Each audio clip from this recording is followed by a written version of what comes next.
Muy buenos días, bienvenidos a Se Abre la Rueda, jueves 6 de junio del 2019 por TNO Radio.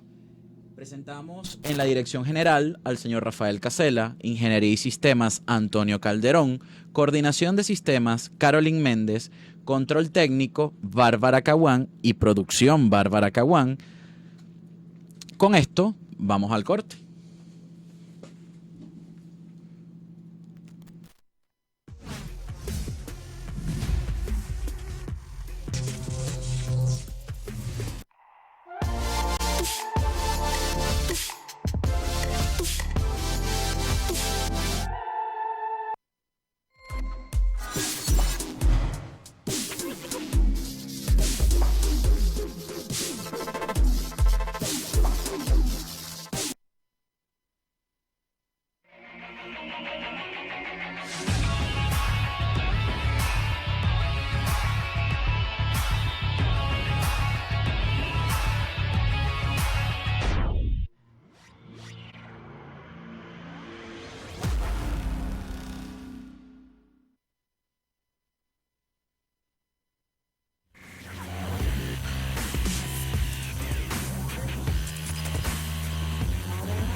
Se Abre la Rueda es un espacio que está construido e ideado para hacer conocer de manera sencilla todo lo que tiene que ver con los mercados financieros y bursátiles de todo el mundo, comenzando desde Venezuela.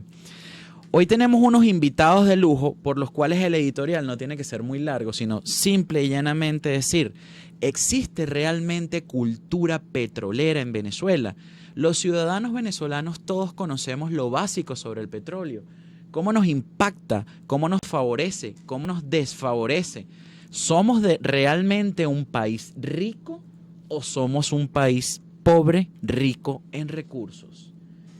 Para no quitarle más tiempo a este panel de invitados con el que contamos, que debemos sentirnos honrados con ellos, vamos directamente a la entrevista de una vez en esta mesa. Fernando, bienvenido. Gracias. Por cierto, y disculpa que te interrumpa, feliz día de la radiodifusión en Venezuela. Feliz día de la radiodifusión en Venezuela. De verdad, un gran abrazo a todas esas personas que se dedican a esta nobilísima profesión donde nosotros estamos tratando de iniciándonos y hacer un aporte en el área económica desde esta tribuna que está abierta para todos. Es así. Hoy tenemos, como bien dijo José, dos invitados de lujo. Primeramente me presento al profesor Rafael Quiroz, economista de la UCB, jefe de la Cátedra de Economía Petrolera de la UCB, profesor de Política Exterior y Petróleo en especialización en Política y Comercio Petrolero Internacional en la UCB y asesor de la presidencia del Banco Central de Venezuela, así que vamos a tener datos muy interesantes. También tenemos al periodista Andrés Rojas Jiménez, licenciado en Comunicación Social, editor jefe del Directorio Energético Latinoamericano Petroguía. Dos personajes bien conocedores, bien al día de la realidad petrolera venezolana, de la realidad petrolera mundial, y sobre eso vamos a basar nuestro tema de hoy. Correcto. Sí, bueno. Disculpe. Claro, profe. Una simple aclaratoria para efecto de presentación. Haga todas las aclaratorias. De que yo no soy asesor de la presidencia del Banco Central de Venezuela ya. Tengo ya 3 años y medio sin ser asesor. De hecho, el actual presidente no lo conozco, así que estoy prácticamente por fuera del banco y esperando simplemente que me den la campanada de jubilación. Pero yo ya no trabajo en el Banco Central ni nunca utilicé dicho cargo para poder declarar sobre petróleo. Muy importante aclaratoria. Pero somos un país petrolero, José. Sí. Netamente, y lo vamos a seguir siendo. Y creo que en muchas circunstancias en el futuro. Siempre yo creo que lo seremos. Y en estos días, dos particularidades para arrancar con Andrés o con el profe, con cualquiera de ellos que quiera darle la patada inicial a la pelota. Escuchamos que en Europa ya pronto los combustibles fósiles dejarán de ser una opción o la primera opción. Ustedes que son los expertos nos dirán si esto es tan cierto y será tan rápido. Y otra data muy importante es que el Banco Mundial ayer incluyó o habló de las proyecciones económicas de crecimiento de América Latina, las ajustaron del 2.1% al 1.7%, destaca Colombia por encima de todos en Sudamérica que puede crecer el 3.3% y Venezuela ni siquiera fue mencionada. un país, un petroestado, profe y Andrés. Entonces, ¿qué está pasando realmente con la industria petrolera en Venezuela? Que esta situación que ustedes describirán de una manera mucho más profunda dará pie a una nueva industria petrolera donde todos los venezolanos de manera así real participemos de manera democrática y el petróleo será de todos, como fue el lema en algún momento. ¿Qué nos espera? Bienvenidos. Usted primero. Bueno, bueno, gracias. Bueno, mira, yo nunca he creído mucho en esos pronósticos que, en este caso el de la Unión Europea y que hacen otros por allí y otros organismos, sobre todo medioambientalistas y protectores del ambiente, de equilibrio ecológico y protectora de los tigres, los hormigas, los animales, y bueno, cuántas cosas Dios creó. Yo tengo malas noticias para esa gente. No porque lo sé, pueden seguirse dedicando a ello, pero la sustitución de los fósiles no está tan a vuelta a la esquina como muchos creen. Entonces, gracias a Dios por Venezuela. Así es, así es. Le pongo lo que es en estos momentos la matriz energética. El 33% en estos momentos de toda la energía que se consume en el mundo viene del petróleo. El 27% de toda la energía del mundo viene del carbón, que es otros fósiles. Estamos en 60. Y 24%, 26% de toda la energía que se consume en el mundo viene del gas. O sea, estamos hablando de un 87, 80 y pico por ciento, 86% de los fósiles. Por lo que a las otras energías alternas, incluyendo atómica o nuclear, eólica, solar, hidráulica, todos los 12 menús, el menú de 12 energías alternas, eso se reparte en el resto de lo que queda. Y valga decir de que los países industrializados, altamente desarrollados, aún no se han puesto de acuerdo cuál de esas 12 energías con cuál se casan todos. Okay. Así que cada quien se casa con uno y con la otra. Tienen dos energías alternas. Por lo tanto, el dispersamiento, por así decirlo, la distribución de tanto del elemento de los recursos financieros como los recursos científicos van a distribuirse en ese lote de 11, 12 energías alternas. Okay. Mientras que no se pongan de acuerdo para, como diríamos en ciclismo, uno solo darle el pelotón o concentrar toda la ayuda en el ciclista que tenga mejores recursos. Entonces, eso yo no lo veo así tan a la vuelta de la esquina que usted vaya a cambiar la matriz energética. De la noche a la mañana, sacamos la cuenta ahí, creo que me dio 80 y pico. 87%. 87%, bueno, por favor. 87%, vaya usted a cambiarla en 20 años, ni en 30 años, ni en 40 años, ni en 50 años. Entonces, la primera buena noticia del día para Venezuela. Dejo eso allí sobre lo que es el comportamiento de la materia energética. Bueno, en los últimos 25 años, el petróleo ha disminuido en su consumo, del 36 al 33%, 3% solamente. Y el gas ha subido, y el carbón también ha bajado en 2.5%.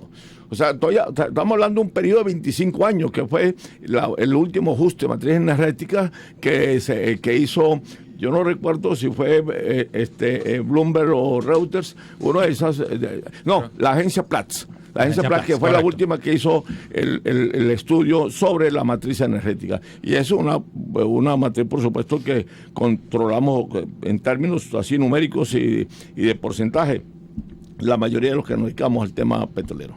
Siguiendo con el mercado internacional como tal, entonces sigue siendo atractiva la inversión dentro del sector petrolero, sigue siendo para efectos de las inversiones bursátiles. Este es un programa claro, con una línea en ese sentido. Sigue siendo interesante entonces mantener posiciones como inversionista dentro de ese sector, de los commodities, en el mediano, corto y largo plazo. A los actuales inversionistas, a los hijos, nietos, bisnietos y tataranietos de esos inversionistas y a los tataranietos de sus tataranietos, todavía hay espacio, pero amplio, sobre la cuestión de la materia fósil. Esa sustitución, yo tengo que estarlo oyendo, sin que yo tenga esa edad, pero por efecto de lecturas petroleras, yo la estoy oyendo, apenas pasó la Segunda Guerra Mundial. vamos a sustituir el petróleo. Cuando el mundo desarrollado se dio cuenta de lo peligroso, entre comillas, que era el petróleo, el arma política que construía, lo estratégico, lo geopolítico, lo importante para el mundo desarrollado, desde que el petróleo se convirtió en la savia vital del mundo desarrollado. Entonces empezaron a pujar por diferentes fuentes de energía. Ojo, ya llevamos 12 fuentes de energía, incluyendo la última, la eólica y las de biomasa, a través del etanol, etcétera. Pero, mi estimado, eso todavía no amenaza ni siquiera, yo creo, para empezar el tránsito de lo que podríamos llamar la era postpetrolera. Ok, Excelente. Excelente discernimiento y bastante impactante. O sea, pues de verdad que quizás los medios de comunicación en su mayoría están manejando otras Sí, hay matrices de otras opinión, matrices. que Andrés también es experto en el tema como comunicador social, no armando matrices, ¿no? Ojo. Pero en el tema comunicacional, y aprovecho quizás para interrumpirte, pero introducir ya a Andrés en la conversación. Andrés, ¿cómo ves la situación petrolera venezolana? Obviamente, la gente dirá, oye, pero qué pregunta tan obvia. Pero ¿cómo la ves en profundidad? Y te hago la segunda pregunta, que lo dijo Fernando hace un rato. Este es un programa con un enfoque hacia el tema bursátil, empezando por Venezuela. ¿Por qué más allá del año 2007, cuando el presidente Chávez decide, por recomendaciones ahora del impoluto señor Rafael Ramírez, endeudar a PDVSA para el plan Siembra Petrolera, ¿por qué Petróleos de Venezuela nunca ha cotizado en la bolsa, más allá de la prohibición constitucional? Pero Ecopetrol cotiza en Colombia. Claro. Bienvenido, Andrés. Quisiera conectarme antes de responderte la pregunta. Y es que, no, yo creo más bien que las matrices de opinión en general de la mayoría de los expertos coinciden con lo que está diciendo el profesor Quiroz, y que ha sido una de las fuentes que yo he tenido y de las personas que siempre he consultado desde que estaba en el Nacional. Lo que pasa que indiscutiblemente hay la necesidad de desarrollar nuevas fuentes energéticas, hay un mandato de Naciones Unidas de reducción de emisiones de dióxido de carbono, hay países que no son productores de hidrocarburos y buscan reducir esa dependencia y tienen a lo mejor fuentes alternativas. Y entonces, y los grupos ambientalistas hoy día son grupos de presión muy importantes.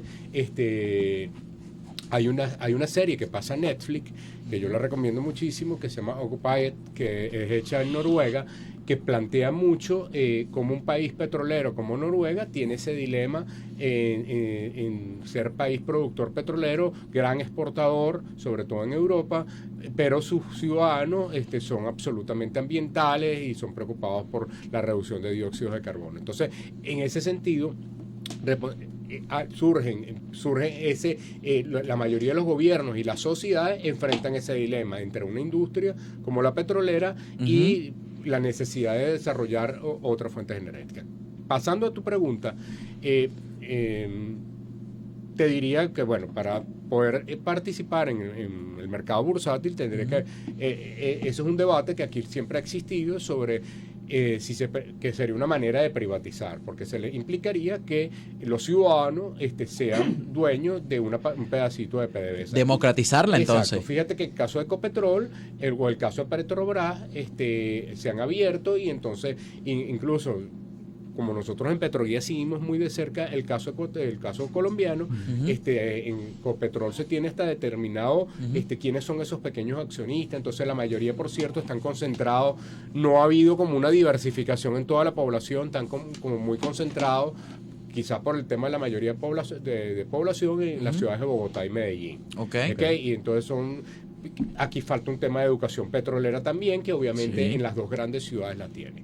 Ahora, cayendo al plano petrolero venezolano, es bien complicado, es decir, en este momento, porque no solamente se sobreendeudó PDVSA, sino que se han llevado, hay una serie de problemas que están alrededor de la industria petrolera venezolana, que lo que han ido es irse agravando. El gobierno siempre va a decir que es culpa de las sanciones impuestas por el presidente Trump, pero cuando uno ve las cifras del Banco Central, uno ve que en lo que tiene que ver con la caída de las exportaciones y el PIB petrolero, es verdad que hubo una caída del precio del petróleo y que frenó las inversiones en el año 2014, pero las cifras terminan revelando que hubo una contracción que persistió a lo largo del tiempo, y ahí hay varios factores. Es verdad lo caída de los precios del petróleo, pero también es verdad que el gobierno se retrasó muchísimo en corregir el tema cambiario, solo lo viene a hacer en el año 2019 y hoy te dice cualquier compañía, oye, llegó tarde. Está bien que llegó, pero llegó tarde. Llegó tarde. A eso súmale la fuga de talento humano, es decir, la industria cuesta muchísimo a una empresa retener personal y eso se viene evidenciando prácticamente desde el año 2010, 2011. De hecho, cuando ocurre la tragedia de la refinería de Amuay, que a nosotros nos correspondió estando en el Nacional ir en varias oportunidades a la refinería, ya en ese momento se detectaba una fuga de personal de la refinería de Amuay para la refinería de Cartagena. Entonces tú te conseguías mucha parte de personal técnico, personal obrero, que le era mejor agarrado un autobús ahí en punto fijo, cruzaba la frontera, estamos hablando que eran como unas 12 horas, llegabas a Cartagena, cobraban en ese momento, si mi memoria no me falla, estamos hablando de 3-4 veces más. Esa brecha se ha ampliado significativamente. Después hay un tema que poco se habla, pero que te lo dice todo el mundo a voz baja, que es el tema de la inseguridad, todo lo que tiene que ver con hurto. Nosotros tuvimos oportunidad de participar en el programa de gerencia de los hidrocarburos del IESA y escuchamos varios testimonios de ingenieros que trabajaban para las empresas mixtas en la FAA del Orinoco que eran asaltados, encerrados en los containers. Dios mío. Por Dios. Y les quitaban los radios, no solamente las pertenencias de ellos, sino también robaban los equipos de las instalaciones y eso ha sido persistente y se ha agravado. Es lo que ha llevado al gobierno a tener que reforzar la presencia militar en algunas zonas. PDVSA solo ha reconocido la presencia militar, sobre todo donde está en sociedad con los chinos, con CNPC. Que meten a Caminpec, que es la compañía No, militar. Caminpec, que por cierto no ha hecho nada tampoco. Okay. O sea, en el caso de CNPC, lo que han hecho es reforzar la presencia militar, que no tiene nada que ver, sino aumentar el número de efectivos, pero tú en la Fuerza Armada tienes el mismo problema el resto del país. Es decir, no se están incorporando nuevos contingentes de personas, entonces tienes. Y luego, y efectivamente ahora tienes el tema de las sanciones, que primero arrancan en el año 2017 con las sanciones que impone para limitar el financiamiento y se agravan con las de enero de este año, que prácticamente cierras todo el grifo comercial. Totalmente. Fíjate, Chevron no quiere irse. Está negociando que le extiendan la licencia hasta donde nosotros entendemos por lo menos por un año. Pero si no hay las sanciones son muy claras, si no hay una resolución del tema político que implique la salida del presidente Nicolás Maduro. Hasta el 28 de abril podían estar, ¿correcto? No, tiene un hito y ese hito cierra a finales de julio. Cierra a finales de julio, en el caso de Chevron. Entonces, Chevron Solo Chevron. Y otras compañías americanas, pero las otras están en la parte de servicio, como es el caso de Halliburton. Pero en el caso de Chevron es la única que quedó del proceso que se hizo de migración a empresas mixtas en el año 2007. Entonces lo está extendiendo. Entonces, claro, cuando tú tienes todo este cóctel, prácticamente es imposible que el sector petrolero venezolano en las actuales circunstancias se recupere. Y con esto cierro, tienes un elemento adicional que se agrega, que es los competidores. Es decir, Colombia, con todo y lo que se le están agotando las reservas, con todos los problemas, tiene un marco jurídico y un marco económico mucho más estable. Y favorable. Y con la llegada del presidente Duque había unos ligeros incrementos de producción. Después tienes el Brasil, que ha venido creciendo en presencia, es decir, ya Venezuela no está sola, prácticamente con México, como era el escenario hace 20 años, y el año que viene comienza a exportar Guyana. Caramba. Entonces, hemos llegado a una circunstancia... También con una buena porción de empresas venezolanas. Empresas venezolanas y de gente que se está yendo allá, exactamente. Y hemos llegado a algo insólito. Citgo, que es la filial, si tú ves las cifras del Departamento de Energía de los Estados Unidos, ya en marzo no hubo ni un solo barril que se colocó de Venezuela por el tema de las sanciones. ¿Y quiénes son los grandes suplidores de crudo de Citgo, la filial? México en primer lugar, le sigue Colombia, le sigue Brasil y le sigue Trinidad y Tobago. Es decir, nuestros competidores. Nuestros vecinos. O sea, estamos en un escenario... Vecinos y competidores. Esos son los grandes beneficiarios de las sanciones y estamos en un escenario como que tú tuvieras la casa, abandonaste la casa y todos tus vecinos te agarraron la casa. Que tú creías que eras tu amigo. Que eran tus amigos, no. Los vecinos te tomaron la casa. No hay países amigos, hay intereses. Hay intereses. Profe. A eso hay que agregarle otro socio que aparece tercero, creo, en las últimas cifras de la semana pasada, que es Rosneft. Rosneft agarró Rusia, buena parte del mercado petrolero venezolano. ¡Caramba! Por muy moderado que era, en los Estados Unidos la agarró y ellos le están El que estaba en la otra esquina también tomó parte de la casa. El socio, el socio ideológico y político. Que vivía en la casa el también. que vivía dentro de la casa. Definitivamente, como dice José, estamos hablando de intereses. O sea, no estamos hablando de amistades. Aquí siempre lo hemos dicho, lo hemos repetido en este programa. Sí. Aquí no hay hermanitas de la caridad, aquí hay intereses. Como tal, viendo el escenario ante el gobierno, ante quien ejerce el gobierno y quien ejerce la política petrolera, por lo menos interna en este momento, que es el gobierno del señor Maduro, definitivamente poco hay margen de maniobra. ¿Okay? Hay un plan alternativo que lo plantea el gobierno interino de Juan Guaidó, denominado el plan País. Dentro del plan País hay una estructura diferenciada, profesor. Una estructura diferente. PDVSA prácticamente, usted me corrige si no es así, PDVSA prácticamente pasaría a ser un competidor. Se habla o se plantea una apertura del mercado petrolero, tanto en producción como en servicios. Eso suena muy bonito, muy interesante, pero Andrés nos acaba de plantear un escenario realmente destructivo, o sea, realmente destruido, o sea, una industria que está en sus peores niveles históricamente hablando. ¿Cómo tiene que ser ese proceso, profesor? ¿Es compatible ese plan país con la realidad con lo que se va a con lo que se conseguiría hipotéticamente el gobierno de Guaidó con la industria petrolera? José. El gobierno de Guaidó o un gobierno de transición. Un gobierno de transición. Porque ayer vimos que aparentemente hay 4 puntos dentro de estas negociaciones que se están dando entre gobierno y oposición que son necesarias. Yo creo que la pregunta es, profe, y Andrés también, ¿es viable bajo la actual ley de hidrocarburos, bajo la actual super mega estructura sobrecargada de capital humano que tiene PDVSA? Porque todavía dicen que está muy cargada de capital humano. ¿Es viable y factible la recuperación de la industria petrolera? O como algunos expertos que hemos escuchado, PDVSA hay que desarmarla y hay que armar una compañía completamente nueva porque se dice que PDVSA es inauditable. Los amigos de KPMG que nos perdonen, señor Mauro Velázquez, si todavía es el jefe de auditoría de esa área, pero dicen todas las firmas y de hecho PDVSA no publica desde el año 2006, si no recuerdo mal, sus balances, etcétera. Entonces, ¿es recuperable la industria petrolera bajo este esquema? Yo sí creo que es recuperable, claro, todo es recuperable en la vida. Lo único la que muerte. no se recupera en la vida es la muerte, sí, pero el resto todo es recuperable. En términos petroleros, más todavía. Siempre y cuando haya financiamiento, hay lo básico, lo fundamental, lo estructural, la columna principal para un levantamiento de la producción de petróleo, para una reestructuración de PDVSA, para todo lo que tú quieras hacer con PDVSA, es indispensable, por supuesto, capital financiero internacional. Porque dentro no lo vas a poder levantar. No lo vas a tener. Y así lo hay. Bueno, ¿cuántas familias pueden tener aquí plata para invertir? Los Cisneros, que ya 6.000, y ellos por lo demás nunca se meten en el tema petrolero, porque como el tema petrolero es tan escabroso y es un negocio a largo plazo, y nuestro empresario venezolano, eminentemente venezolano, está acostumbrado al corto plazo. El cortoplacismo, yo invierto hoy, yo quiero la ganancia mañana o la próxima semana. Correcto. En petróleo eso no lo hay. Así que el capital venezolano no se va a encontrar.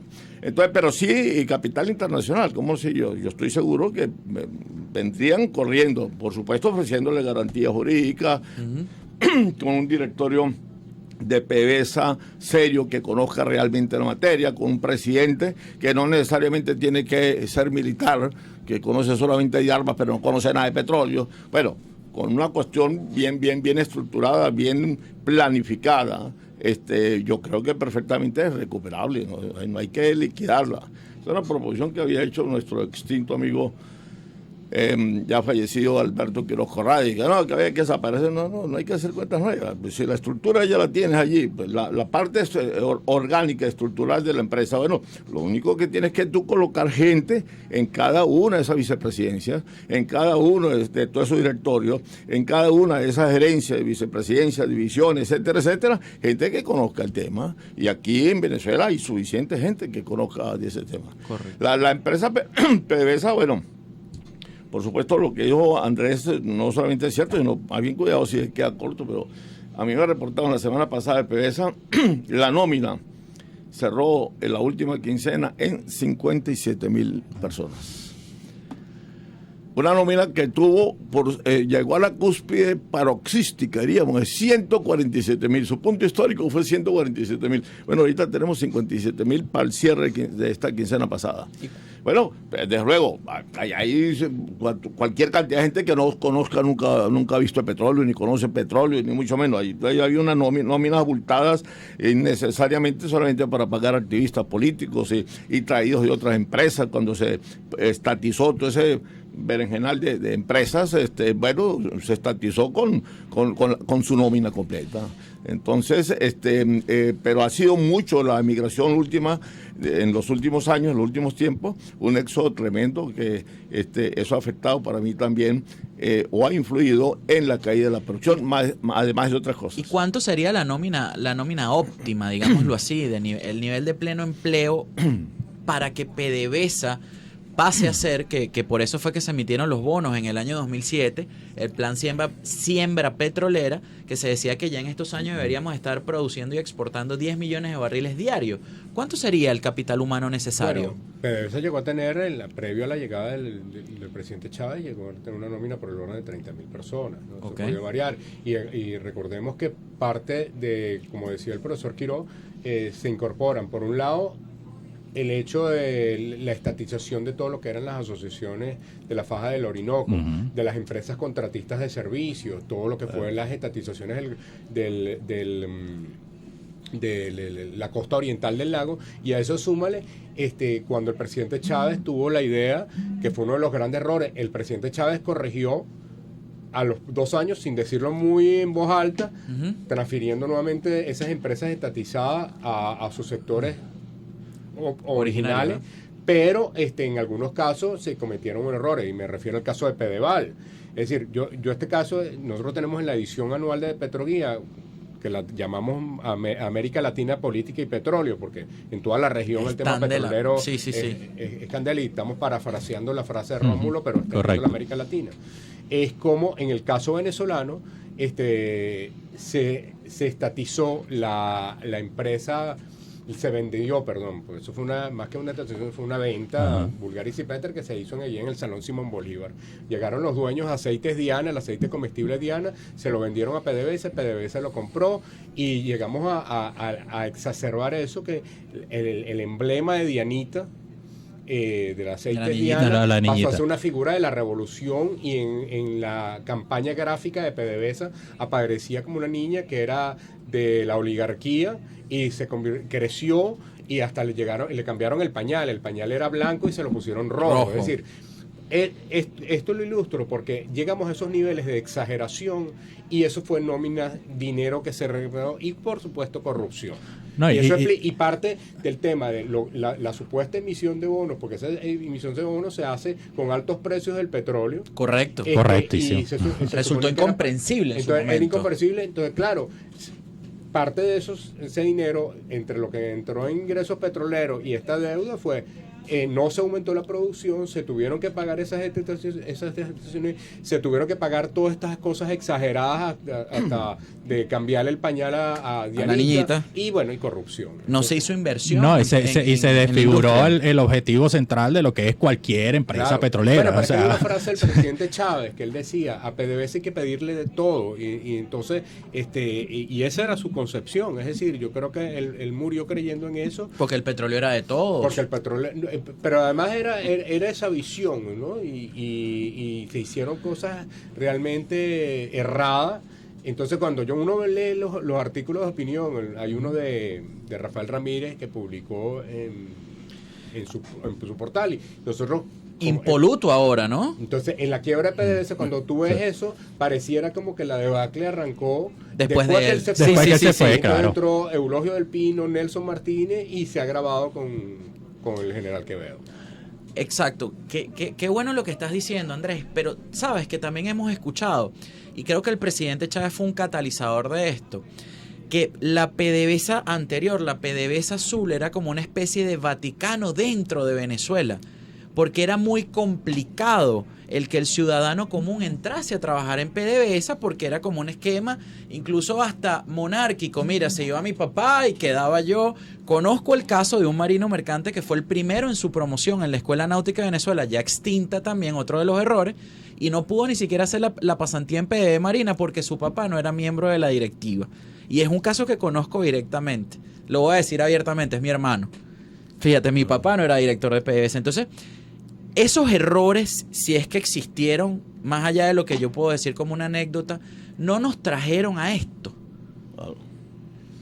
Depende con la lectura que lo hagas, no lo sé, no te puedo decir que sea ese el factor, porque yo creo que confluyeron una serie de hechos, de visiones también. No debemos olvidar, es decir, que en el proceso de apertura a privados había una concepción ideológica por parte del fallecido Ali Rodríguez Araque, Álvaro Silva Calderón, es decir, el profesor Mendoza Potelá. Okay. Es decir, hay un tema ideológico, es decir, que contrario a esa visión, digamos, vinculada con el sector privado. Entonces yo creo que hubo como una combinación de factores.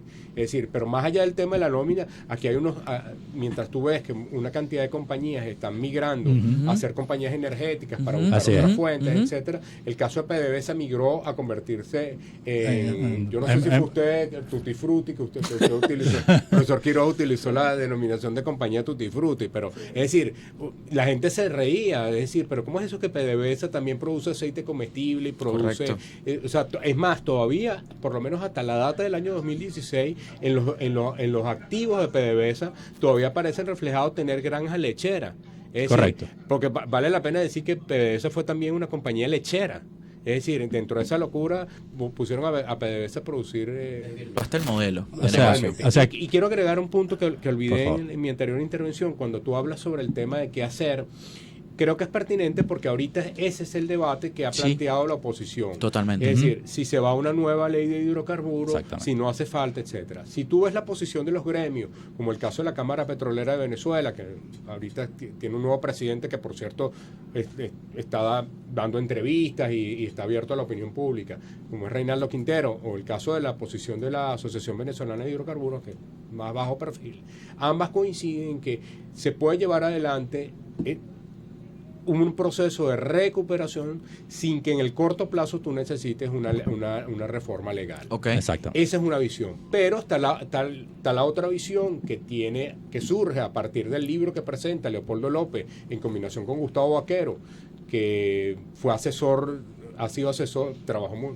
ahora trabaja en Equinor, vive en Noruega y tiene esa visión que considera que el actual debacle que tiene la industria petrolera, se necesita una nueva legislación. Okay. En cualquiera de los casos, o sea, yo creo que eso es un debate que se tiene que dar. O sea, lo que creo que no debería ocurrir es el error que pasó en los 90 y que lo volvió a cometer el presidente Chávez, de que como la visión petrolera es la mía, yo no abro el tema de la discusión de la gente. No es una eso política en cierta manera pasó un poco también en los 90. Es decir, la apertura petrolera, si bien se discutió el Congreso, por ese temor que había de que esta es la visión, no se abrió la discusión y explica un poco lo que pasó. No hubo como posiciones consensuadas. Okay. Y cuando llega el presidente Chávez, todavía de manera más arbitraria, es decir, dentro de una ley habilitante, Álvaro Silva Calderón, que está vivo todavía, y Ali Rodríguez Araque y Bernard Momer secuestraron la discusión prácticamente,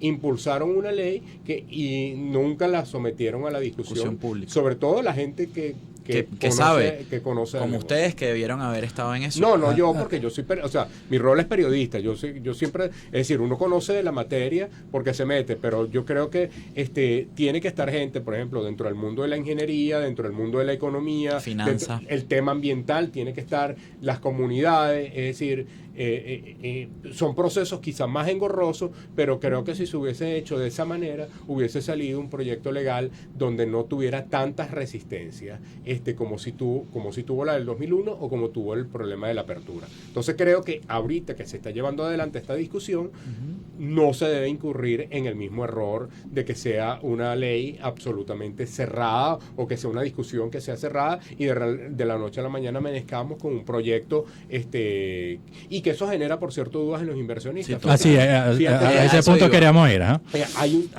Hay una disposición transitoria que habla, que te dice que todos los contratos otorgados durante el gobierno del presidente Nicolás Maduro que no hayan pasado en la Asamblea no serán reconocidos. Así es, correcto. Entonces aquí, ¿quiénes fueron los primeros que brincaron? Los rusos, Rosneft. Entonces, claro, los Rosneft no tienen referencia. A lo mejor otras empresas les parece más simpático eso. Entonces, claro, entiendo yo que el proyecto que entregó ayer el diputado Luis Stefanelli corrige esos aspectos que generaron duda a algunos inversionistas. Genial. El aspecto de inversiones, viéndolo a futuro, asumiendo un cambio político dentro de Venezuela. Las vías de financiamiento, lo decía el profesor Quiroz, tienen que venir. Eso no implica apertura a los mercados de capitales, eso implica que tener un sistema financiero local abierto realmente, creciendo con productos, con estructuras nuevas. Yo les voy a ser sincero, en lo que yo he podido ver de lo del Plan País, planteado por, en buena parte basado en el texto de Leopoldo López y el señor Vaquero, y estructurado de manera de dar una nueva visión de país, personalmente esa parte no la veo. ¿Okay? No la veo. Por lo tanto, creo que es algo donde se cojea. No sé la opinión de José, pero es algo donde ese plan específicamente creo que está cojeando. Y creo que no da, como decimos aquí, no da apertura no solo al inversionista local, que bien es cierto, es bastante limitado, pero al inversionista extranjero, al inversionista de capital y de capital de riesgo que le interesa participar. Yo personalmente no veo eso dentro de lo que está estructurado hasta ahora, si estoy equivocado, y cuál sería la vía de poder estructurar eso, profesor. Sí, bueno, mira, déjeme decirle que el Plan País, en la parte que toca el petróleo, da un saludo muy rápido a la bandera. En el Plan País no se ahonda absolutamente nada. Ahora, si me van a colocar el libro Venezuela Energética, Leopoldo López y Gustavo Vaquero, yo terminé de leerlo este fin de semana y por primera vez lo digo en los medios. Es un libro que carece de muchas falencias, no carece, al contrario, tiene muchas falencias. Cae en algunos pseudoconceptos.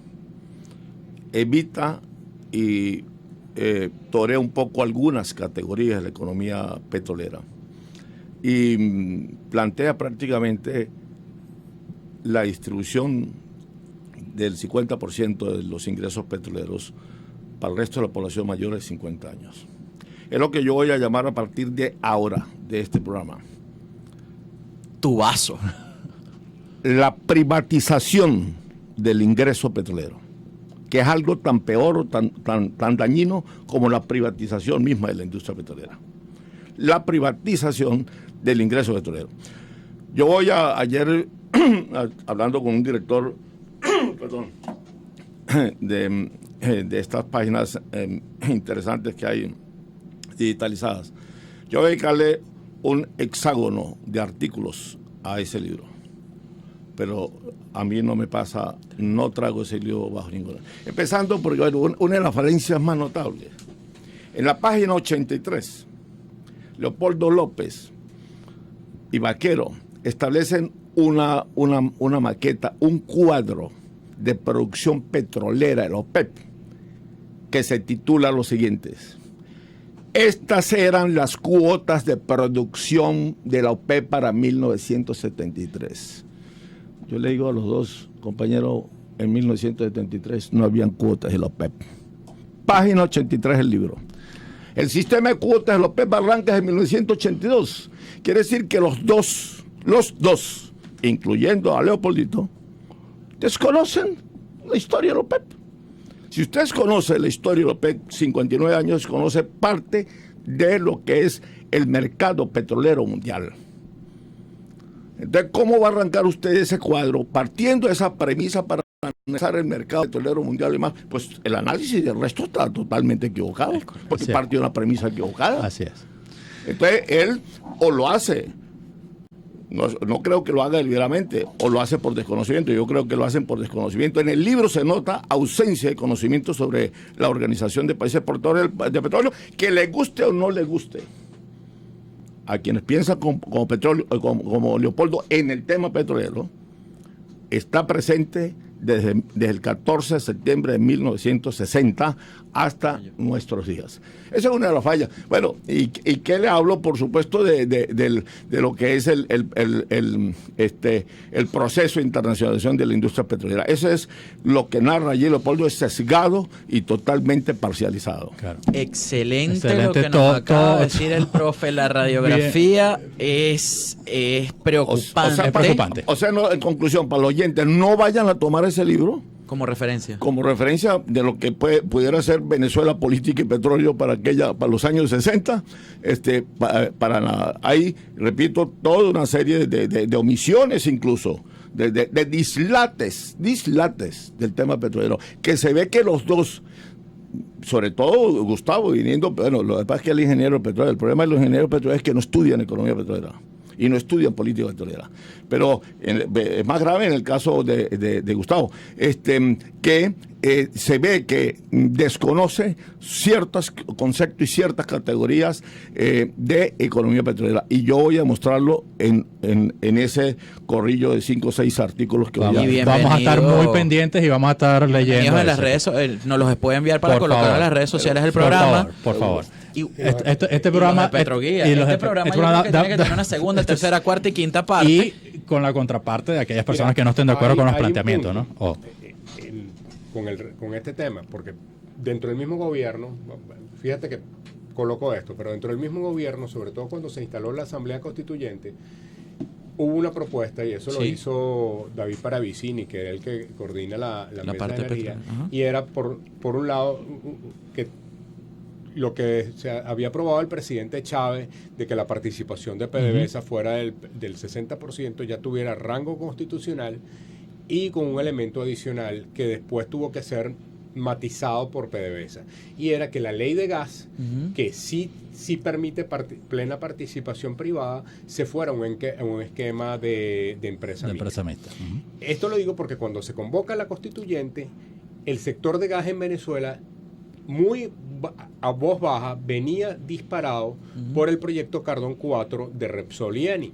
De hecho, que era para Trinidad, que se le acabó el gas de alguna forma. Este caso porque Cardón 4, recordemos que está frente a Paraguaná y era básicamente para potenciar exportaciones hacia Colombia, correcto, que tiene un déficit ahorita y que lo está supliendo aprovechando el gasducto que se construyó entre los gobiernos durante las gestiones de Uribe y Chávez, para que nosotros importamos gas, y la idea era que ya estuviéramos exportando gas hacia Colombia y poder empezar a exportar gas hacia Aruba, Curazao, Bonaire y otras islas. Y hay uno que es Mariscal Sucre, que está a eso me voy. Y del otro lado del país, hacia el este, exportarle gas a Trinidad, que por cierto, Trinidad implora, llora, que se active rápidamente la exportación de gas. Correcto. Y no se ha concretado Le falta un 10% a la obra. 10% a la obra, y no se termina de aprobar y no hayan cómo hacer, y Trinidad ha hecho todo lo que hay que hacer, no se ha sumado al grupo de Lima. Así es. O sea, diplomáticamente ha hecho todo lo que tiene que hacer. Es correcto. Lo ha cumplido, pero no hay una definición del gobierno del presidente Nicolás Maduro, y cuando entra el general Quevedo hizo todo un tema de revisión y no se avanza con el tema del gas. Entonces, eso generó ruido. Entonces, ahorita hay un tema de que eso está latente allí. Uno le pregunta para Vicini, prefiero optar no declarar ahorita porque eso generó ruido dentro del chavismo, pero hay grupos radicales en el chavismo que son partidarios en este contexto de ir a más estatización. Otros que insisten en este esquema. Y debo recordar que cuando el tema petrolero fue abordado para efectos de lo que fue el programa de gobierno que presentó Enrique Capriles en el año 2012. En ese momento, la oposición quiso no generar ruido con el tema petrolero, y optaron por decir, lo que hay es que permitir a las empresas que tengan un mayor control operacional, pero mantengámonos con el tema. Ahorita la oposición tiene, como pareciera, esta visión que plasmó Leopoldo López, hay dirigentes de la oposición que no tienen visión petrolera, es decir, yo creo que esa es parte del problema del país, Sí. donde Sí. aquí tú no tienes Lo que un dijiste Rómulo hace Betancourt. rato, lo que dijiste hace rato, no hay cultura No hay petrolera. cultura petrolera, no hay esa visión, y luego tienes distintos intereses o distintas posiciones que en función de la ideología o del conocimiento, yo lo que insisto, creo que lo sano, lo que uno quisiera ver como ciudadano es que se diera una discusión de los distintos puntos de vista que hay y se evite que un sector intente imponer Sobre el su otro. visión sobre el otro. Esto da para varios No. programas más. Ya vamos a comprometer a los invitados. Lamentablemente el tiempo se nos agotó y tenemos que despedir. Sí, la radio. durante el día de hoy, dada el calibre de nuestros invitados, no hablamos de la cápsula bursátil, cómo se cotizó la bolsa al cierre de ayer. Por favor, lo pueden chequear a través de nuestras redes sociales, @seabreLaRueda, en Instagram, en Twitter. Se abre rueda. @se abre rueda. Importante que lo verifiquen. Vamos a tener durante la semana bastantes publicaciones. Hay temas importantes en la Bolsa de Valores de Caracas que se concatenan con el tema de la precaria liquidez monetaria que hay en el sistema financiero venezolano para los inversionistas, porque la Bolsa de Valores de Caracas es un mercado de inversión. Damas y caballeros, puede ser un momento interesante para entrar a comprar si no necesitan ese dinero. Recuerden, solo puede invertir el que tenga sus necesidades básicas cubiertas. Dirán entonces que en los otros programas hemos mentido, porque en Venezuela nadie tiene sus necesidades básicas cubiertas, pero pues sigue siendo interesante invertir en la bolsa. Damas y caballeros, con esto damos por cerrada la rueda. Dirección General Rafael Caseles, Ingeniería del Sistema Antonio Calderón, Coordinación Carolina Méndez y Barbarita Caguán. Gracias a los invitados nuevamente. Gracias. Gracias. Viento y marea. Por cierto,